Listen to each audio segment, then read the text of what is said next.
porque, bueno, es un congreso en el que siempre participé cuando era estudiante y es muy satisfactorio poder seguir participando, si bien desde otro lugar, ¿no? Así que muchas gracias por la invitación. ¿Cómo nos vamos a organizar? A ver. Nos vamos a organizar de la siguiente manera. Primero, vamos a realizar una pequeña introducción y vamos a fundamentar el porqué de este taller, ¿sí? Vamos a hablar de la recepción del paciente, de qué observar cuando recibimos al paciente, qué preguntar cuando recibimos al paciente. Nos vamos a detener varios minutos en lo que es la escala de Glasgow y la clasificación, porque, como van a ver más adelante, prácticamente todas las conductas que nosotros podamos tomar van a depender de lo que es la escala de Glasgow y de que nuestra evaluación de la escala sea precisa, ¿sí? Y también vamos a hablar un poco en simultáneo, tal vez, de lo que son los criterios como para solicitud de estudios complementarios, criterios para medicar con determinada farmacoterapia y criterios para interconsultar a determinadas especialidades o criterios para externar al paciente, ¿sí? Entonces, ¿cómo se define el traumatismo craneoencefálico? El traumatismo craneoencefálico está definido como la entidad generada por la transmisión abrupta de energía cinética al cráneo y su contenido, ¿sí? Acorde al mecanismo del trauma, nosotros lo podemos clasificar en traumatismos de cráneo cerrados, que es lo más frecuente, y traumatismos de cráneo abierto, que son los traumatismos que podemos ver cuando hay una contusión con un objeto contundente, una herida por arma blanca, una herida por proyectil de arma de fuego, ¿sí? Podemos clasificarlo acorde a su fisiopatología, con lo que son los factores extrínsecos, que es lo propio de la aplicación de energía sobre el cráneo, y los factores intrínsecos, que son, por ejemplo, la diferencia entre las densidades de la sustancia blanca y la sustancia gris del cerebro, o la movilidad diferencial que hay en los elementos de la base del cráneo y en los elementos de la calota, que vendría a ser fundamentalmente el hemisferio, ¿sí? También podemos clasificarlo acorde a las lesiones, ¿sí? Las lesiones se pueden clasificar en primarias y en lesiones secundarias. Las lesiones primarias son las propias del impacto del intercambio energético, es decir, las lesiones primarias son las que van a ocurrir en el momento del traumatismo, y las secundarias son todas las consecuencias de estas primeras lesiones. Fundamentalmente van a ser edema y injuria vascular, ¿sí? ¿Por qué está subrayado lesiones secundarias? Porque la mayor parte del tratamiento médico que nosotros podamos brindarle al paciente va a ir apuntando a las lesiones secundarias, ¿sí? Con respecto a la epidemiología, se considera que al año en el mundo aproximadamente 10 millones de personas padecen un traumatismo cráneoencefálico.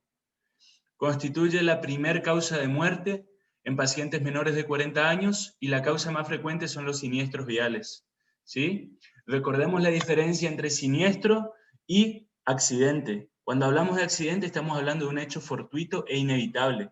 Cuando hablamos de siniestro, hablamos de un siniestro justamente que era prevenible, ¿sí? El 75% de los traumatismos de cráneo son leves, el 15% son moderados, el 10% son graves. Y de estos, el 5 al 10% va a presentar secuelas graves, el 20 al 40% secuelas moderadas, y un 10% de los pacientes va a fallecer, ¿sí? Fíjense que esto no constituye solo un problema médico, también constituye un problema socioeconómico, ¿sí? Socioeconómico y sanitario, porque fíjense la gran cantidad de pacientes que nunca se van a poder reinsertar en el mundo laboral. Eso por un lado. Y hay también un gran porcentaje de pacientes que no solo no se van a poder reinsertar en el mundo laboral, sino que van a necesitar de asistencia de por vida, ¿sí? Entonces, habiendo dicho esto, es importante reconocer que el traumatismo cráneoencefálico es algo muy, muy prevalente. Todos nosotros en algún momento de nuestro ejercicio profesional nos vamos a topar con que tenemos que manejar un traumatismo cráneoencefálico. Y la idea de este taller justamente es un taller, no es bombardearlos con información interesante tal vez, pero no útil al momento del manejo. No. Este taller va a intentar ser lo más práctico posible para que cuando llegue el paciente a la consulta, ustedes no se queden como nos hemos quedado todos con esta carita, ¿sí? Así que bueno, otra de las consideraciones que hay que tener en cuenta con respecto al traumatismo craneoencefálico es que la clínica del paciente presenta una gama muy amplia, ¿sí? Podemos recibir a un paciente que ha llegado por sus propios medios, que está despierto, viene preocupado porque se cayó y no se acuerda qué le pasó. Podemos recibir otro tipo de paciente que puede estar intoxicado o no, que tiene múltiples lesiones y que tiene un estado de conciencia alternante entre lo que es la somnolencia y lo que es la excitación psicomotriz. O podemos recibir otro tipo de paciente que fue trasladado en coma, ¿sí? Entonces, de a poquito vamos a ir analizando cada uno de estos. Para comenzar con el manejo, lo que siempre tenemos que tener en cuenta, nuestro norte es el ABCD de la TLS, ¿sí? Cuando hablamos de sistema nervioso estamos hablando de la D recién, es la D. Primero, sí o sí, hay que garantizar la vía aérea. Primero, sí o sí, hay que mantener la estabilidad hemodinámica del paciente. Entonces, nosotros acá como un mantra, TA sistólica por encima de 90, PO2 y saturación de oxígeno encima de 90, ¿sí? Esto es lo fundamental, siempre, siempre, ¿sí? Entonces, llega el paciente, acorde a si llegó solo y vino con los familiares o vino o llegó trasladado por un servicio de emergencias, tenemos que indagar en los antecedentes patológicos.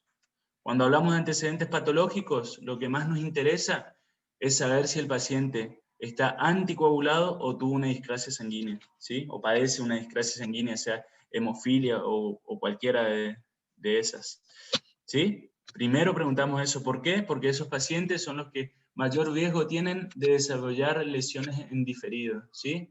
También tenemos que preguntar si el paciente tiene alguna hepatopatía, nefropatía, si es etilenolista. También tenemos que consultar si el paciente ha sufrido en el pasado traumatismos de cráneo, ¿sí? Lo que hace al mecanismo del trauma y la escena del siniestro van un poco de la mano, ¿sí? Es importante saber cómo fue el trauma, es decir, qué estaba haciendo el paciente cuando sufrió el trauma. ¿Estaba realizando un trabajo doméstico? ¿Se cayó desde su propia altura o desde una altura superior a la propia? Cuando cayó, cayó de cabeza, cayó de espaldas. Una vez que cayó, perdió el conocimiento o perdió el conocimiento y después cayó. Lo mismo con la escena del siniestro. El paciente viajaba en bicicleta, como peatón, viajaba en moto, con casco, sin casco, viajaba en auto con cinturón de seguridad, sin cinturón de seguridad. Todo esto nos va a brindar a nosotros un escenario para inferir cuál fue el intercambio energético que sufrió el cráneo del paciente. No es lo mismo un paciente que estuvo jugando al fútbol y le pegaron un codazo que un paciente que fue expulsado de su vehículo, ¿sí?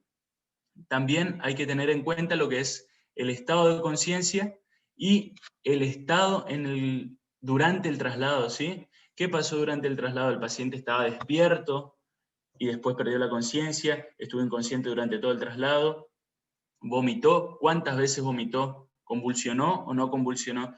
Todas esas son preguntas importantes para hacer al personal de traslado o a los familiares, dependiendo de quién trae al paciente. ¿Sí? Una vez que nos enfrentamos con el paciente, lo primero que hacemos es observarlo. Fíjense, simplemente observándolo, nosotros podemos inferir si el paciente tiene o no fractura de base de cráneo, porque estos son los signos de fractura de base de cráneo, ¿sí? Equimosis bipalpebral bilateral, los famosos ojos de mapache, pérdida de líquido cefalorraquídeo por la nariz o por el oído, rinodaquia y otodaquia, equimosis retroauricular, que constituye lo que se llama el signo de Battle, y nos va a estar hablando de que hay una fractura del hueso temporal a nivel del peñasco o a nivel de la mastoides. ¿Sí? Esto se llama signo de Battle, es indicador de fractura de base. El signo de los ojos de mapache también es indicador de fractura de base de cráneo. También tenemos que observar el cuello del paciente y la espalda del paciente, ¿sí? Hay veces que simplemente mirando la línea media podemos ver alguna cifosis o alguna deformidad, como en este caso. A este paciente no hizo falta el estudio para saber que tenía una fractura. Lógicamente hay que hacerlo para clasificar la fractura y ver el tratamiento. Pero desde que uno lo ve, ya sabe que está fracturado, y acorde a eso también es como es el manejo ulterior, ¿no? Hay que observar si el paciente tiene signos de crisis epilépticas, como lesiones en la cavidad oral, lesiones en la lengua, algún foco motor. Es de buena práctica la auscultación craneocervical. Si nosotros apoyamos la campana y sentimos un soplo a nivel de la carótida, podemos sospechar de una disección carotídea postraumática. O lo mismo, si vemos un paciente que tiene una proptosis importante, apoyamos la campana del estetoscopio, percibimos un soplo y bueno, podemos sospechar de una fístula carótido cavernosa que pasa desapercibido muy a menudo, ¿sí? Con respecto al tema de los pares craneales, es muy importante observar la pupila, ¿sí? Es muy importante observar la pupila, el tamaño, la simetría y la reactividad de la luz.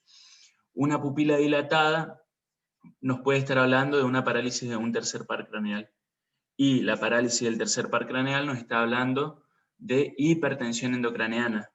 Al igual que si tenemos una parálisis en el motor ocular externo, fíjense en este caso tiene una parálisis del motor ocular externo del lado derecho y por eso el ojo va hacia la izquierda. También nos puede estar hablando de una presión intracraneana elevada. Con respecto a la parálisis del séptimo par craneal, nos puede estar hablando de una fractura de peñasco, ¿sí? Y si el paciente está alerta, tenemos que evaluar la visión y ver si la visión es normal, bultos o cuentadedos, ¿sí? Con respecto a la motricidad y a la sensibilidad, si el paciente puede cooperar, vamos a pedirle que eleve los miembros superiores, después que eleve los miembros inferiores, lo vamos a hacer contra oposición, ¿sí? Si el paciente no puede cooperar, lo que vamos a hacer es evaluarlo mediante estímulo doloroso. Bien, si hay dudas con respecto a la indemnidad de la médula, está indicado realizar un tacto rectal para evaluar el tono del esfínter anal, ¿sí? Entonces, una vez dicho esto, nos vamos a la evaluación del Glasgow. Este video que yo les voy a mostrar es un fragmento de la página oficial de la escala de Glasgow, ¿sí? Nos vamos a detener unos minutos acá, porque mientras más precisa sea la evaluación de la escala de Glasgow y mientras más similar sea la forma de evaluar la escala de Glasgow entre todos los evaluadores, es mucho mejor para el paciente, porque estamos hablando todo el mismo idioma y la clasificación también va a ser mucho más precisa, ¿sí? Entonces empezamos. Primero, observa al paciente, ¿sí? Observa al paciente y ahí, como todos conocemos la escala de Glasgow, hay una respuesta ocular, verbal y motora. La respuesta ocular espontánea vale 4, ¿sí? La respuesta verbal espontánea vale 5. Bien, entonces, Si hay que hablarle al paciente para que abra los ojos, vale 3 puntos. ¿Sí? Si hay que realizarle un estímulo doloroso para que abra los ojos, vale 2 puntos. ¿Sí? Y si no tiene apertura ocular, le vamos a asignar 1 punto en la escala de Glasgow.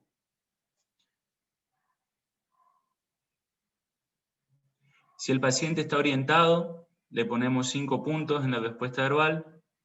Si el paciente está confuso, le realizamos las preguntas pero nos contesta mal, son 4 puntos. Si emite palabras sueltas o nos contesta incoherencias, vale 3 puntos, ¿sí? Si emite sonidos incomprensibles son 2 puntos, y si no tiene respuesta verbal, vale 1 punto. Esto, cabe la pena mencionarlo, en pacientes que tengan una traqueostomía, no vamos a contar hasta 15, vamos a contar hasta 10, ¿sí? Vamos a omitir lo que es la respuesta verbal. Con respecto a la respuesta motora, fíjense, la evaluadora ahí le pidió que le dé la mano y después le pidió que saque la lengua o que levante las cejas. Esto es importante porque recordemos que la escala de Glasgow es para evaluar el estado de conciencia y el eventual coma del paciente. Entonces, si hay un paciente que tiene una lesión cervical alta, podría estar cuadripléjico y despierto. En ese caso, cuando nosotros le pidamos al paciente que levante las manos, es lógico que no va a levantar las manos, no va a obedecer órdenes. Por eso siempre es importante que la respuesta motora también la evaluemos por encima del cuello, ¿sí? Entonces, si obedece comandos son 6 puntos, ¿sí?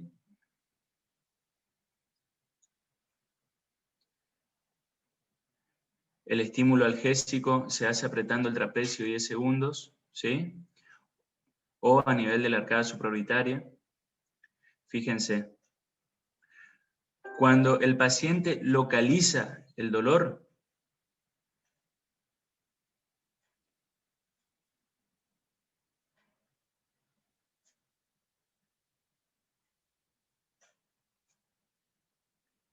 ahí está. Cuando el paciente localiza el dolor, su mano va a ir hasta donde estemos realizando el estímulo. Y si no llega hasta donde estamos realizando el estímulo, tiene que superar la altura de las mamilas, ¿sí? Porque si flexiona, pero no supera el nivel de las mamilas, estamos hablando de una flexión normal que vale 1 punto menos, ¿sí?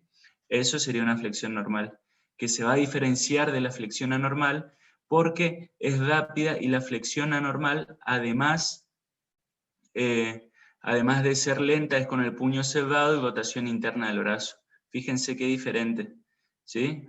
La extensopronación o descerebración, ¿sí? Vale 2 puntos, y ninguna respuesta motora vale 1 punto.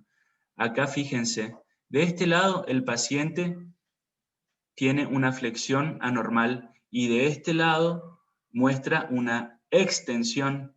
Esto vale 2 puntos y esto vale 3 puntos. Nosotros, cuando consignemos la escala de Glasgow de este paciente, le tenemos que poner 3 puntos, porque recordemos que cuando evaluamos la escala de Glasgow siempre es la mejor respuesta, ¿sí? Siempre es la mejor respuesta. Bueno. Entonces, cuando nosotros consignemos, lo que tenemos que tener en cuenta es que además de poner el puntaje total, tenemos que poner cuántos puntos de cada elemento. Es decir,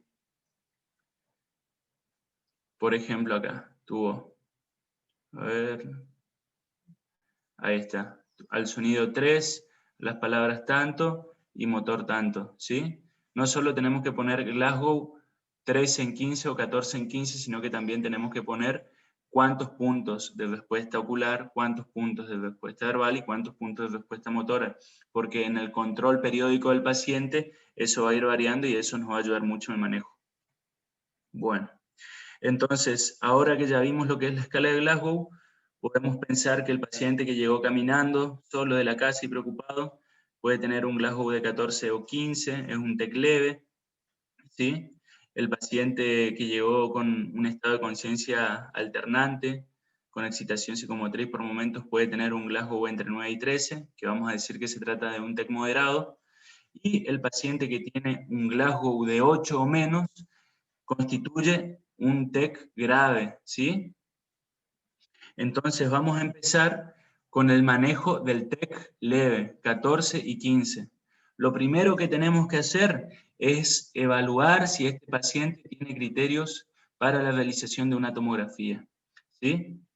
¿A qué pacientes le vamos a realizar una tomografía? Cuando hay pérdida de conciencia o amnesia postraumática, tenemos que ver si el paciente tiene un Glasgow de 14 o menos, si tiene un déficit neurológico, esto ya lo hablamos, son las parálisis de los pares craneales, hemiparesia, ¿sí? Anticoagulación, antiagregación o coagulopatías, un paciente intoxicado, un paciente que esté con vómitos o cefalea, un paciente que esté convulsionando, con amnesia o con evidencia física de trauma sobre las clavículas. En cualquiera de estos casos, tenemos que realizar una tomografía, ¿sí? Si en cambio el paciente no tuvo pérdida de la conciencia o no tiene amnesia postraumática, pero es mayor de 65 años, tiene cefalea intensa que no cede, tiene signos de fractura de base de cráneo, o la cinemática del traumatismo es peligrosa, es decir, que haya sido expulsado de su vehículo o que circulando como un peatón haya sido atropellado o haya caído de una altura superior a la propia, todo eso es motivo para indicar una tomografía de cerebro, ¿sí? Si no encontramos nada de esto y nada de esto, no hace falta que realicemos la tomografía. Entonces vamos con la tomografía. Ya le indicamos la tomografía. ¿Qué pasa con el trauma de cráneo leve?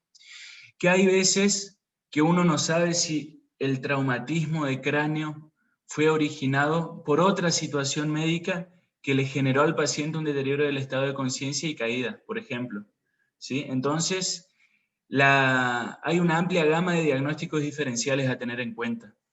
Entonces, a este paciente que nosotros le pedimos la tomografía, también le tenemos que pedir un laboratorio con la intención de descartar hiponatremia, hipoxia, encefalopatía hepática, ¿sí? insuficiencia suprarrenal, abstinencia de drogas o alcohol, o lo más frecuente, que muchas veces pasa desapercibido, la hipoglucemia, ¿sí?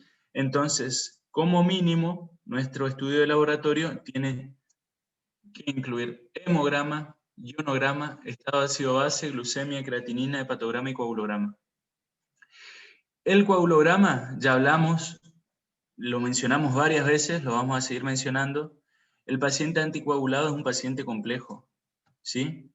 Además, un paciente que tiene un traumatismo de cráneo, no tanto en el leve, pero un traumatismo de cráneo grave, puede presentar una coagulación intravascular diseminada inclusive, ¿sí? Porque el cerebro es una gran reserva de tromboplastina. Entonces, como mínimo, tenemos que pedir esto en el laboratorio, ¿sí?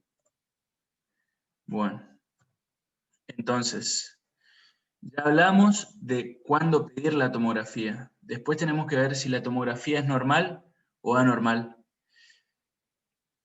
Así que vamos a ver algunas consideraciones con respecto a la tomografía. La tomografía siempre hay que mirarla de afuera hacia adentro, ¿sí? Primero vamos a mirar las partes blandas que nos puede estar indicando la localización de algún cefalohematoma. Recordemos que siempre hay que, si por ejemplo tenemos un cefalohematoma frontal, bueno, vamos a buscar lesiones en el área occipital porque siempre hay golpe y contragolpe, ¿sí? Vamos a mirar de afuera hacia adentro, tenemos que mirar la ventana ósea,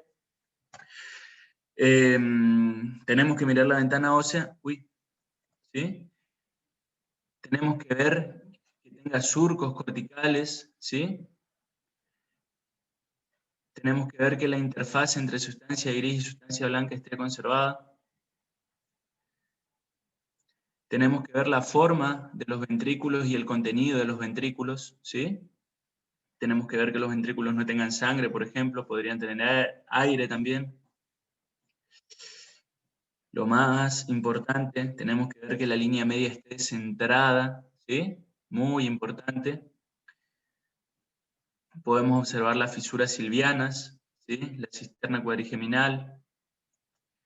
Y una de las cosas más importantes es observar que alrededor del mesencéfalo las cisternas perimesencefálicas estén presentes, ¿sí?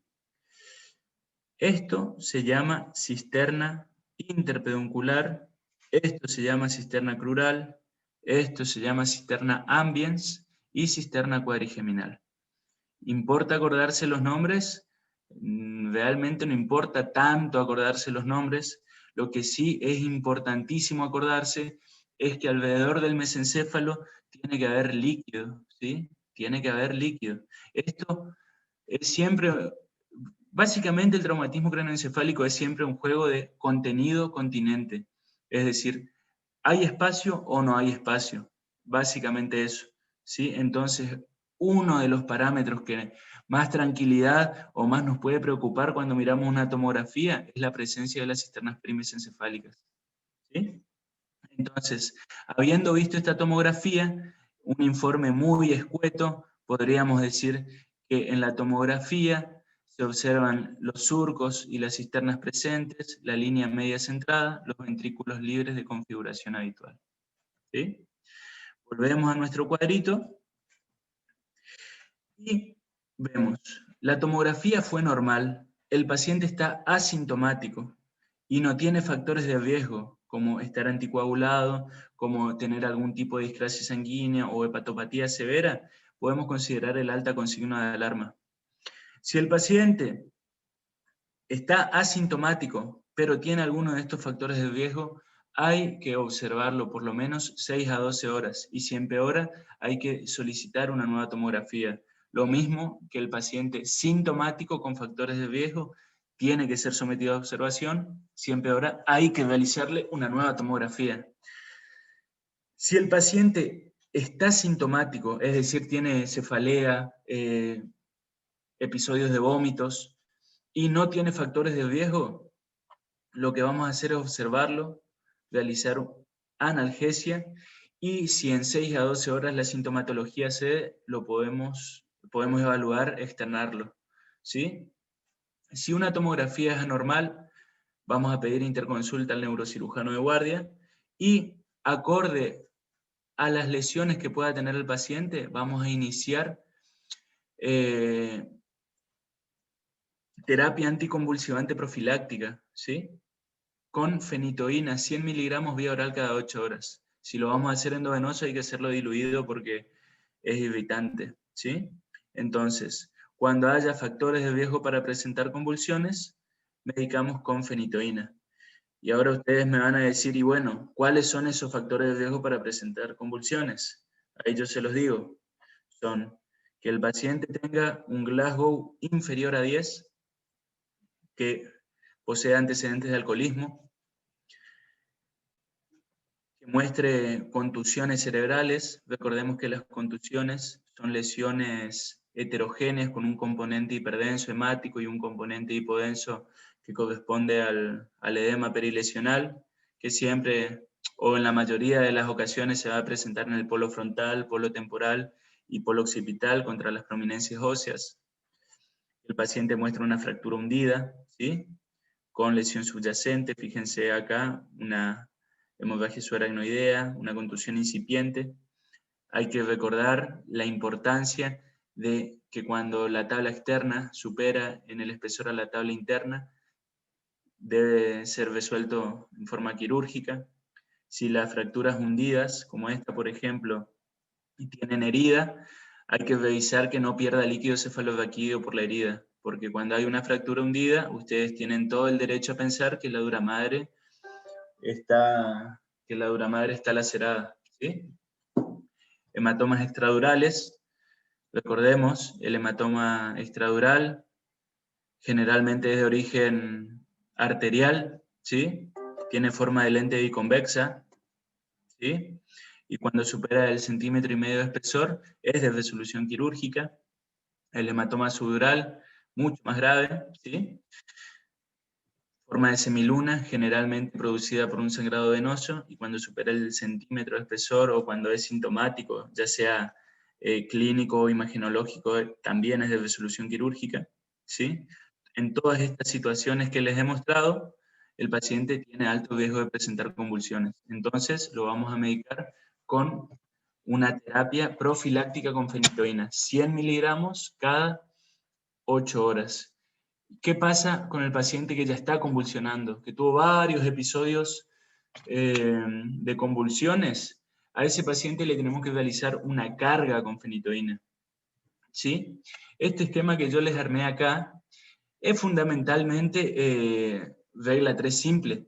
Fíjense, para hacer una carga con fenitoína, el paciente tiene que recibir 18 miligramos por kilo a una velocidad de 20 miligramos por minuto. Entonces, un paciente con un peso promedio de 75 kilogramos debería recibir 1.350 miligramos de fenitoína. Si ustedes saben que en una ampolla de fenitoína vienen 100 miligramos de fenitoína, 1.350 miligramos de fenitoína van a ser 13 ampollas y media, ¿sí? Y si hay que administrar 20 miligramos en un minuto, para administrar 1.350 vamos a necesitar de 67 minutos. Entonces nosotros simplificamos todo esto y en una indicación promedio para un paciente de 75 kilos podría ser la siguiente: fenitoína, 100 miligramos, 13 ampollas en 300 de solución fisiológica, a pasar en 1 hora, ¿sí? Entonces ya dijimos cuándo le hacemos fenitoína profiláctica, ya dijimos qué hacer cuando el paciente está convulsionando, ¿sí? Seguimos entonces. Me olvidé. La fenitoína siempre con solución fisiológica, ¿sí? Si nosotros usamos dextrosa o cualquier otra solución, la fenitoína va a cristalizar.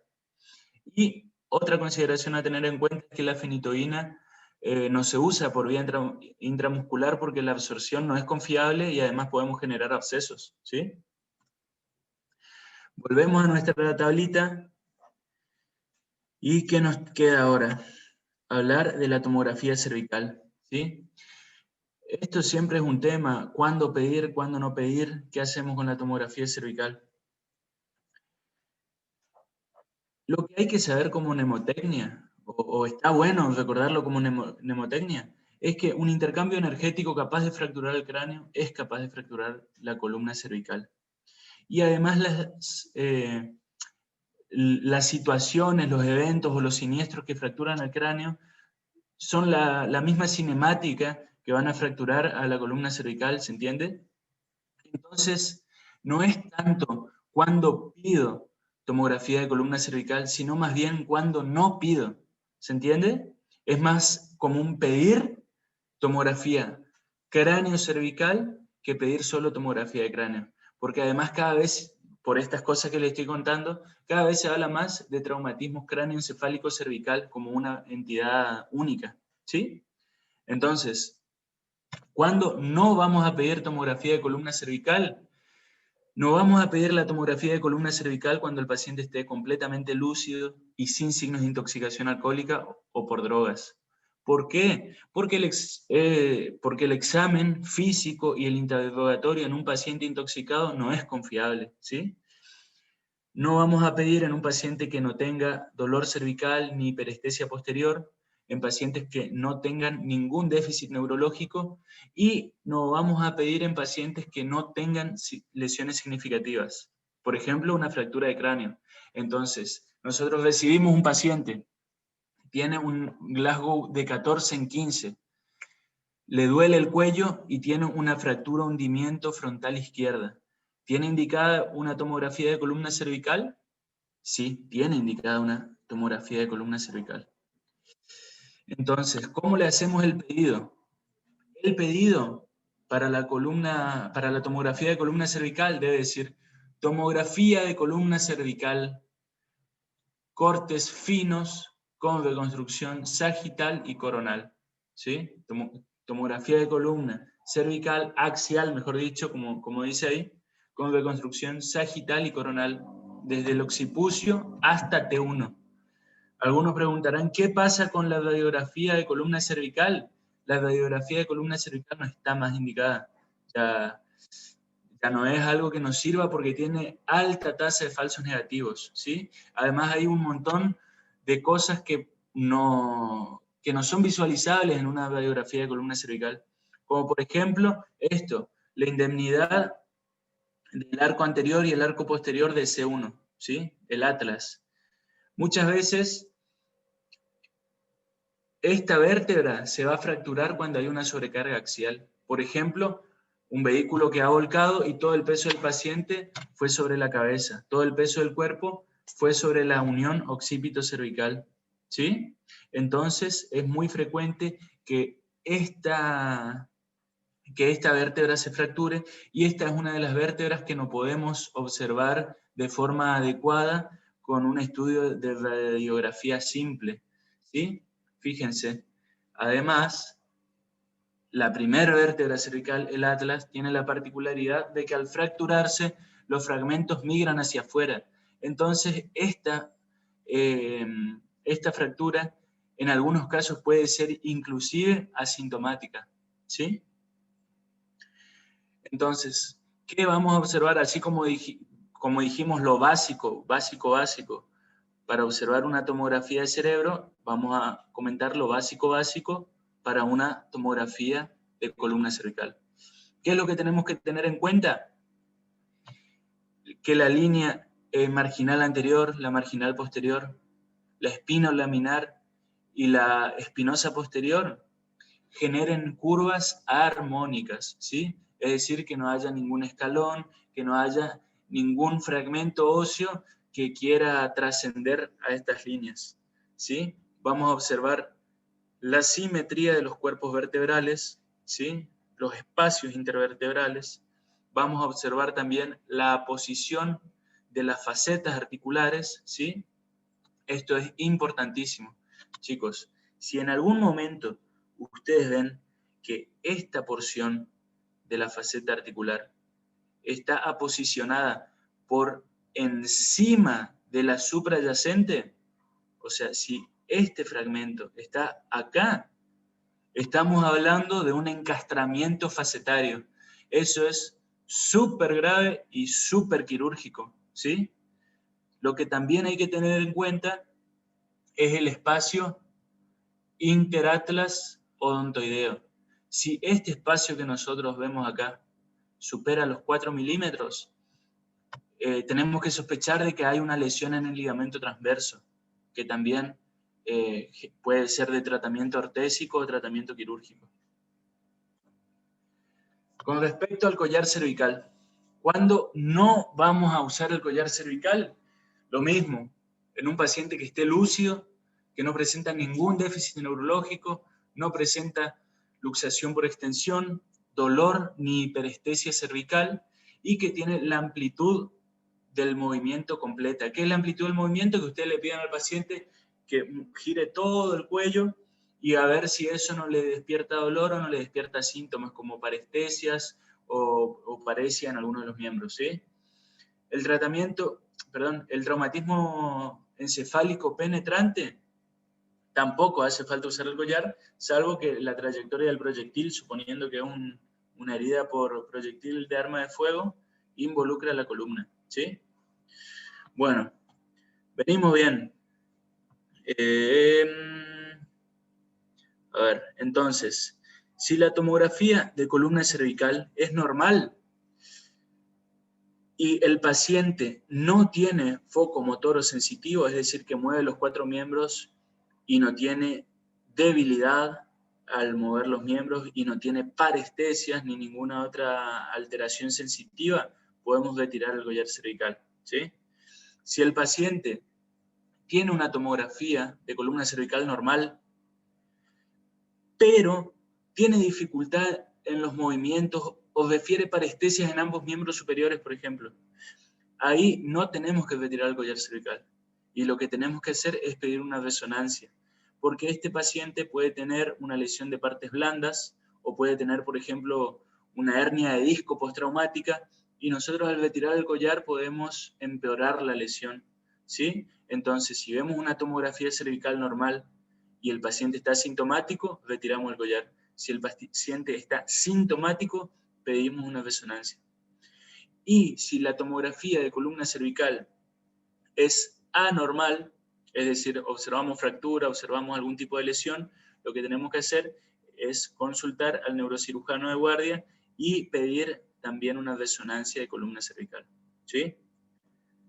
Bueno, ¿qué pasa con estos pacientes de acá? Llegaron 14 en 15, pero no tienen ningún criterio para realizar una tomografía. Lo observamos, lo mandamos a la casa, ¿sí? Todos estos pacientes a los cuales queremos que hagan un control ambulatorio o que siga la observación en su hogar, lo que tenemos que tener en cuenta es que uno tiene que tener un adulto que vele por él, ¿sí? No lo podemos mandar a un paciente que vive solo a la casa.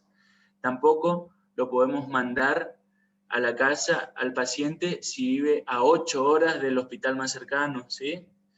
Y tampoco podemos mandarlo a la casa a un paciente que sospechemos que el traumatismo, por ejemplo, fue por violencia doméstica, ¿sí? Esto que yo les puse acá es una especie de modelo para indicaciones cuando vayan a mandar a la casa a uno de estos pacientes. Analgesia, protección gástrica, fenitoína hasta cumplir los 7 días y control ambulatorio, ¿sí? Si es que el paciente presenta dolor de cabeza que no se dé con analgésico, vómitos de repetición, somnolencia, dificultad para articular la palabra o para mover alguna parte del cuerpo, tiene que volver por urgencias, ¿sí? Bueno, ahí terminamos el leve. Ese era el más complicado. ¿Ya estamos aburridos, no todavía? Más o menos. ¿Qué decís, Jessica? Más o menos. Bien, seguimos. Falta poquito. TEC moderado, ¿sí? El TEC moderado es un Glasgow entre 9 y 13, ¿sí? Una escala de Glasgow, un puntaje entre 9 y 13. ¿Qué pasa con estos pacientes?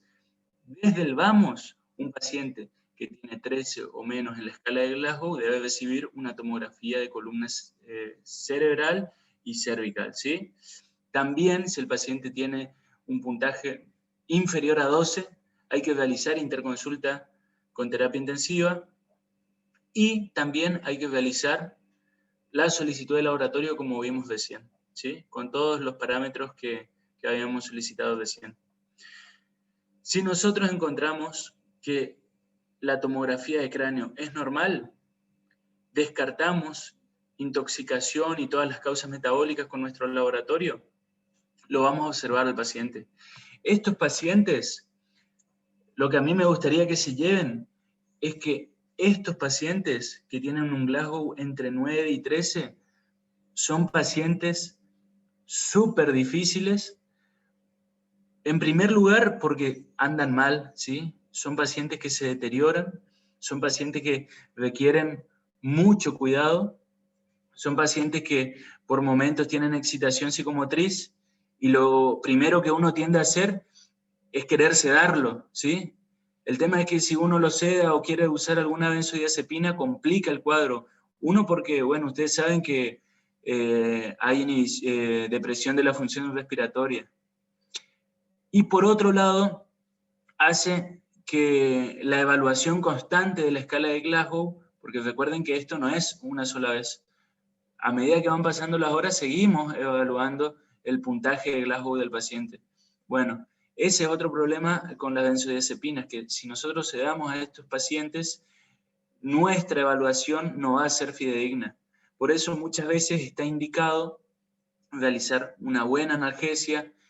Con AINES se puede cabalgar con opiáceos en bajas dosis y en todo caso, si hace falta, indicar la sujeción del paciente, porque son pacientes complicados, ¿sí? Son pacientes complicados y el TEC moderado anda mal, ¿sí? Los pacientes que ingresan con un TEC moderado suelen andar mal, suelen complicarse mucho, ¿sí? Entonces, la observación estrecha y si no mejora en 6 a 12 horas y no encontramos en la tomografía lesiones que justifiquen el mal puntaje neurológico del paciente, podemos pedir una resonancia magnética para observar si tiene un daño axonal difuso o no, ¿sí? Si la tomografía es anormal, vamos a interconsultar con neurocirugía, vamos a realizarle también controles tomográficos cada 6 a 12 horas. Si tiene alguna de las lesiones o algunas de las situaciones que generan riesgo aumentado de presentar convulsiones, vamos a indicarle fenitoína profiláctica, y acorde a los hallazgos clínicos y radiológicos, podemos indicar manitol, ¿sí? Manitol como terapia antiedema. ¿Cuándo vamos a usar manitol? Cuando haya signos de hipertensión endocraniana. Recordemos, parálisis del tercer par craneal, habla de hipertensión endocraniana, ¿sí? Tercer par craneal, dilatación pupilar, asimetría en el reflejo fotomotor, estamos hablando también de un tercer par, y que el paciente tenga rigidez de descerebración o de corticación. Cuando decimos rigidez de descerebración o de corticación, el correlato clínico es que el paciente tenga una flexión anormal o una extensión anormal, ¿sí? Si el deterioro neurológico progresivo no atribuible a factores extracraneales, como habíamos dicho, hay que descartar todo el tema metabólico, ¿sí? Signos de efecto de masa, déficit focal, lo que venimos hablando, parálisis de pares craneales, hemiparesia, ¿sí?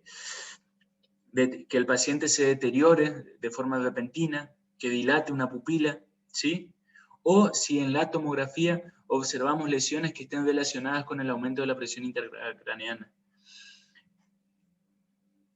Esto es un constante correlato clínico imagenológico, ¿sí? Entonces, volvemos a la tomografía que habíamos considerado normal. Dijimos que tiene surcos, que tiene la línea media centrada, que se insinúan las fisuras, que las cisternas perimesencefálicas están presentes, ¿sí? Esto es una tomografía que consideramos normal, puede corresponder a un paciente con un estado neurológico bueno, ¿sí? Y fíjense la tomografía que les voy a mostrar ahora, que es de un paciente que ingresó con un Glasgow de 13, ¿sí? No ingresó en coma, el paciente ingresó con un Glasgow de 13. Por eso le digo que el correlato es clínico imagenológico. Fíjense lo que es esta tomografía. Si vamos de derecha a izquierda, vemos que no tiene surcos, ahí ya vemos un poco de desplazamiento de la línea media, ¿sí? Vemos un hematoma subdural laminar del lado derecho, ¿sí? Vemos una heterogeneidad en la densidad correspondiente a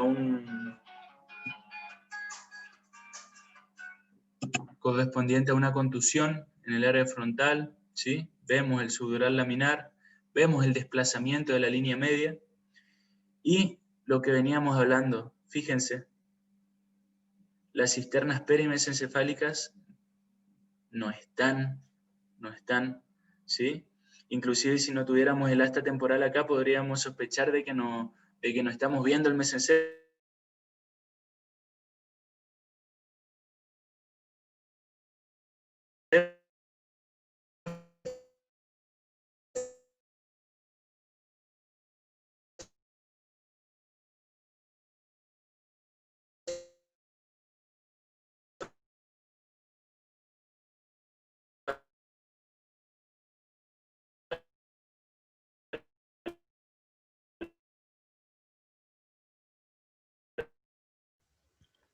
Doctor, disculpe, se está trabando un poco su audio. ¿Sí?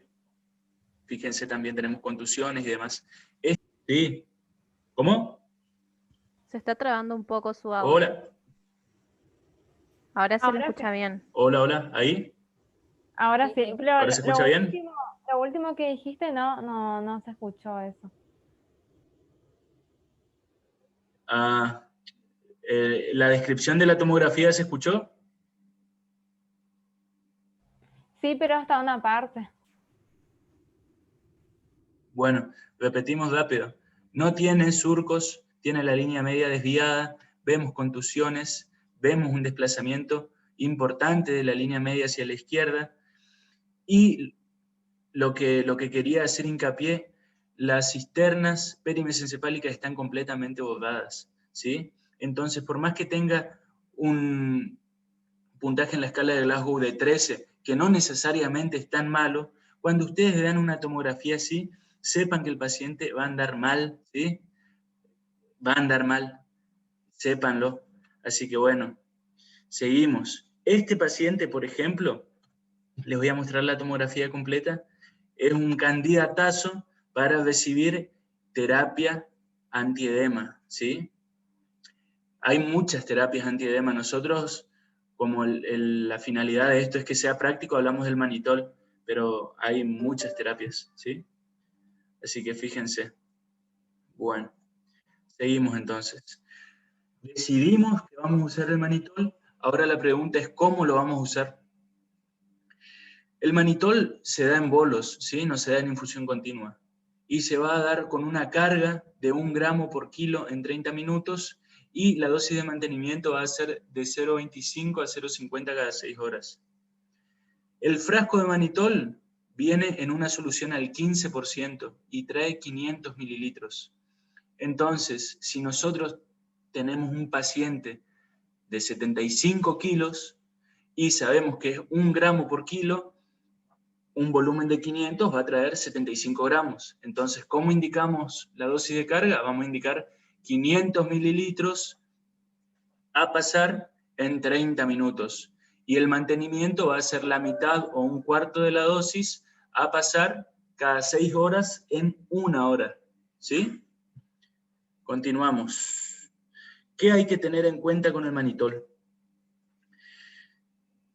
Lo que tenemos que tener en cuenta con el manitol es que tiene un leve efecto anticoagulante, ¿sí? Que no está recomendado en pacientes con insuficiencia cardíaca o edema de pulmón. Eso es algo relativo, pero hay que tenerlo en cuenta. Es un fármaco, recordemos que es un diurético osmótico, ¿sí? Más si el paciente está cursando una sepsis o está recibiendo algún fármaco que sea nefrotóxico, tenemos que considerar que nos puede llevar a una necrosis tubular, ¿sí? Esto quizás sea algo técnico, pero creo que también tiene una aplicación práctica, es que cuando la osmolaridad sérica sea mayor a 320 miliosmoles, el manitol no hace efecto, ¿sí? Entonces tenemos que tener en cuenta no administrar una dosis excesiva, porque superando los 320 miliosmoles séricos no va a hacer efecto el manitol. Y lo más importante que hay que tener en cuenta con el manitol es que tiene un efecto hipotensor. Entonces, no va a estar indicado en pacientes que estén cursando hipotensión o hipovolemia, ¿sí? Inclusive es de buena práctica muchas veces expandir al paciente antes de administrar el manitol, colocar una sonda vesical a fin de proteger, por un lado, la estabilidad hemodinámica y por otro lado, la perfusión renal, ¿sí? Entonces, hablamos del traumatismo de cráneo leve, hablamos del traumatismo de cráneo moderado, ahora vamos a hablar del traumatismo de cráneo grave, ¿sí? A ver cómo colgó este.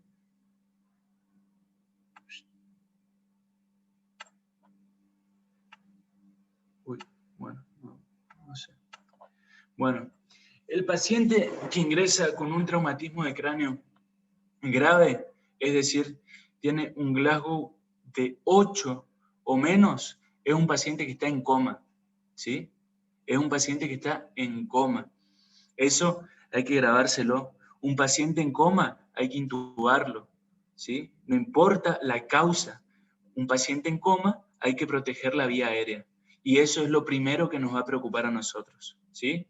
Una vez que nosotros protegimos la vía aérea del paciente, lo que tenemos que considerar es el paciente, ¿está compensado o no está compensado? Volvemos al principio, A, B, C, D, ¿sí?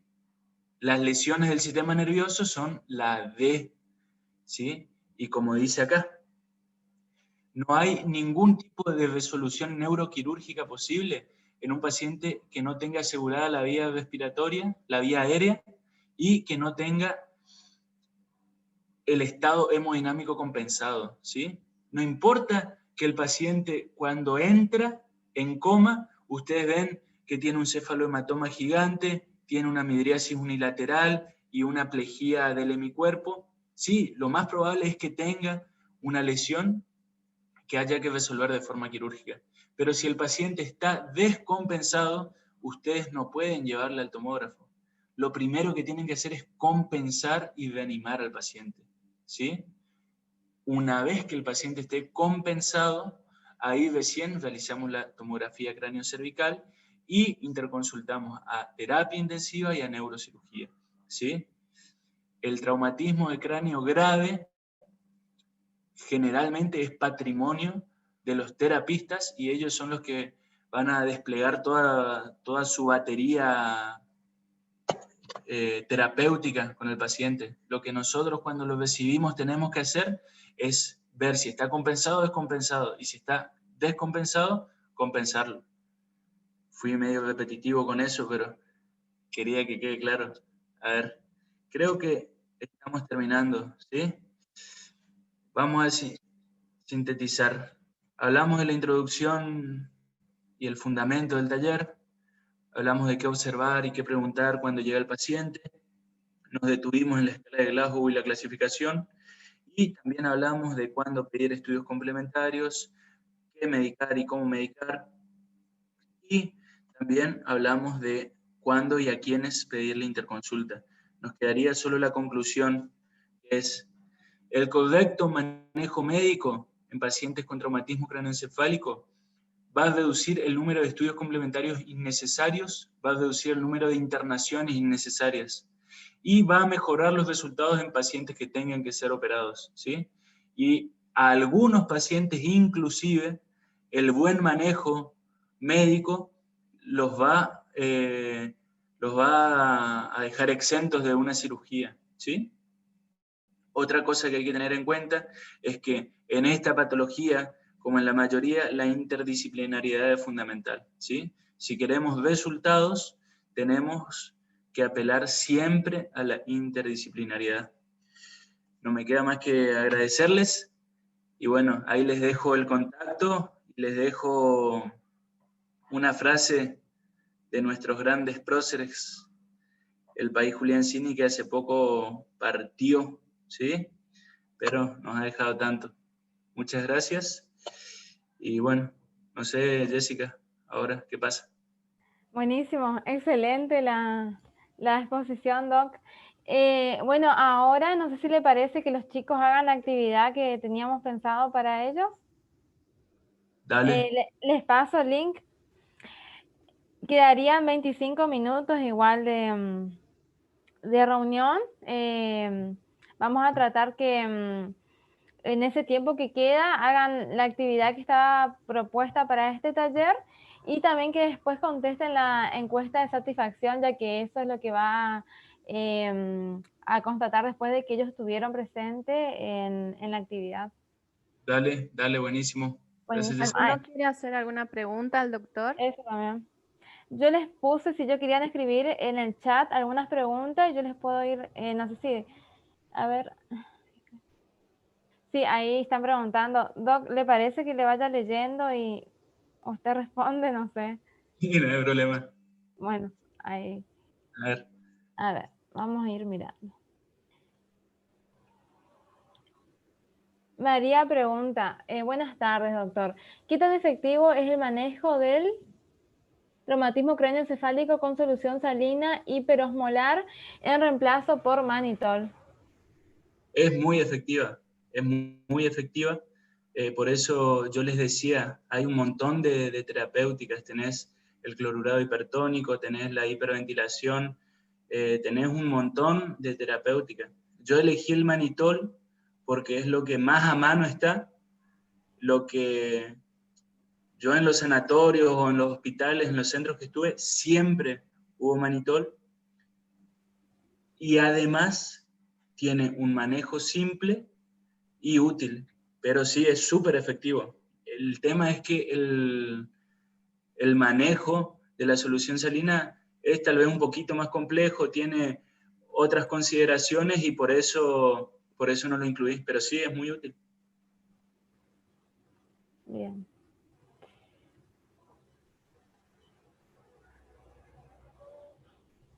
Bien, ahí a ver si hay alguna pregunta más. Bueno, todos les felicitan, buenísimo, excelente charla. Gracias. A ver. Bueno, no veo ninguna pregunta más. Ahí yo ya le mandé a ellos, Doc, la actividad para que hagan. Es un quiz alive que tiene algunas preguntas múltiple opción, así que ya la pueden ir haciendo.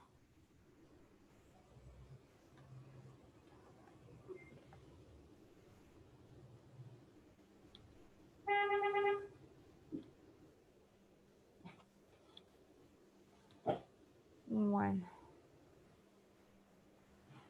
Bueno, no sé si alguien tiene alguna pregunta más o algo.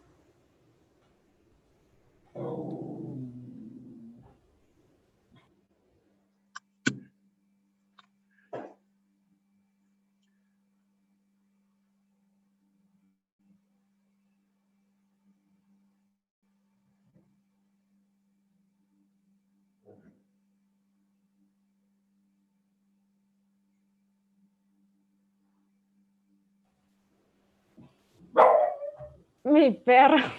Voy a silenciarme nomás porque el perro está ladrando.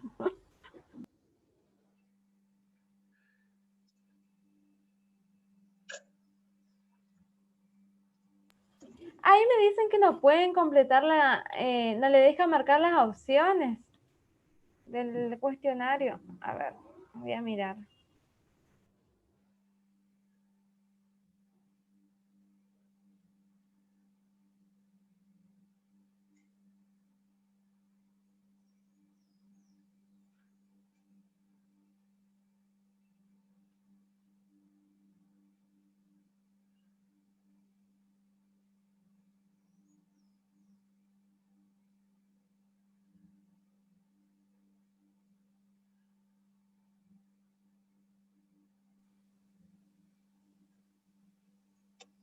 Mientras que los chicos contestan la encuesta, doctor, le quiero agradecer por participar en nombre de todo del comité organizador. La verdad que muy linda su charla, su taller y de paso también aprovechamos nosotras. Buenísimo. Muchas gracias a ustedes, Caro.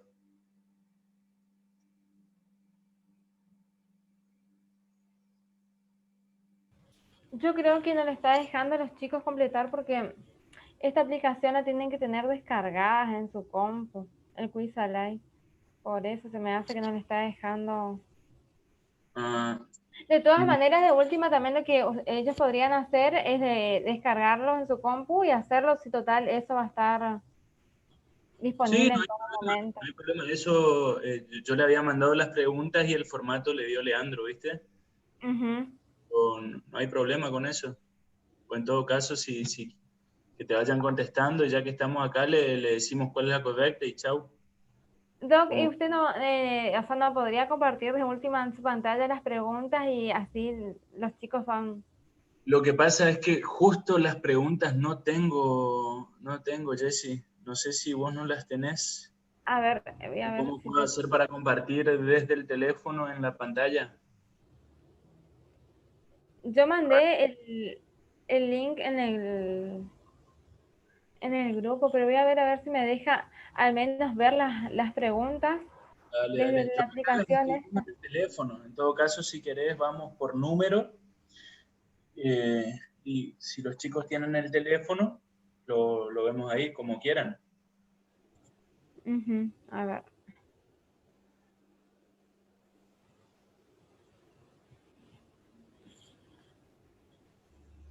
Bueno, a mí acá, por ejemplo, me aparecen las preguntas y como que no me, o sea, no me deja marcar, pero si te parece, yo la puedo compartir a la pantalla y ahí vos vas a ir viendo. Dale, dale, dale. Ahí, ahí ya le Dejo comparto. de compartir. Ah, sí, por favor, sí, porque no me va a dejar. A ver. Ahí está. Vos decime si ves. Y ahí. Ahí puso uno de los chicos, hay que apretar, juega este cuestionario en la parte verde.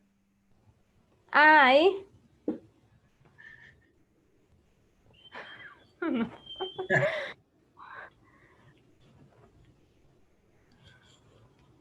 A ver.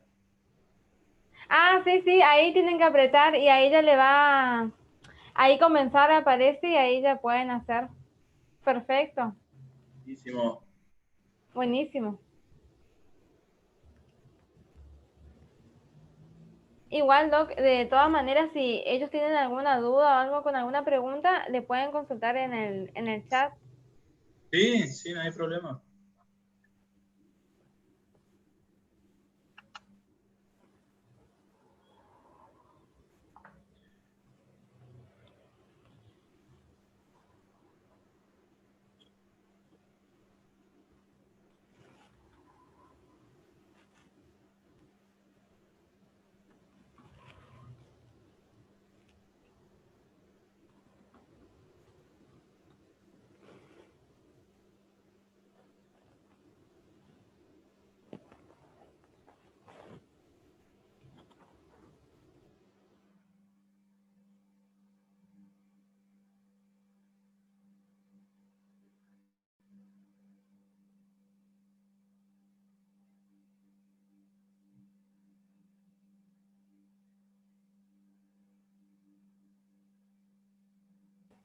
Yo les quería decir nomás a aquellos que ya se quieran retirar, porque acá en el chat algunos me están diciendo que tienen otra disertación, que no se olviden de hacer el cuestionario. Ahí yo ya les facilito el link con la clave, así les va a quedar registrada la asistencia.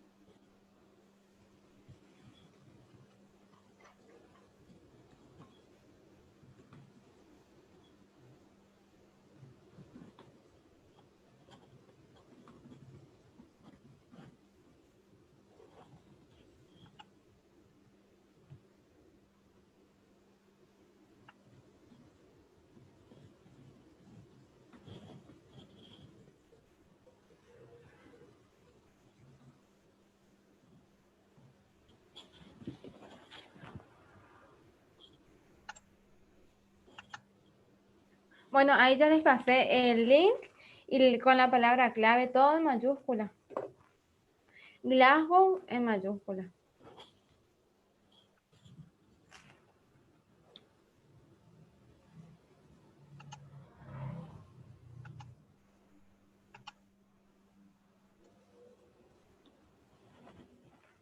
Bueno, y lo siguen felicitando, Doc. Excelente clase. Gracias.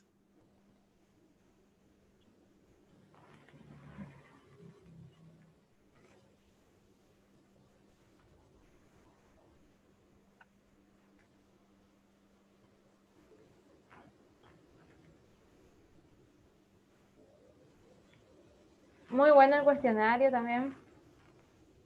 Buenísimo. Si es útil, yo estoy contento, porque la idea era que sea útil, Claro. digamos. Sí, sí. Que también sea, o sea, la verdad que para mí estuvo bueno porque fue muy didáctico y al menos logró atrapar mi atención y yo creo que los chicos también. Buenísimo. Me alegro mucho, entonces. Excelente clase, me gustó que le agreguen un cuestionario al final, pone Joaquín. Bueno, eso fue idea de ustedes, ¿verdad? Sí, de todo el conjunto, ¿no?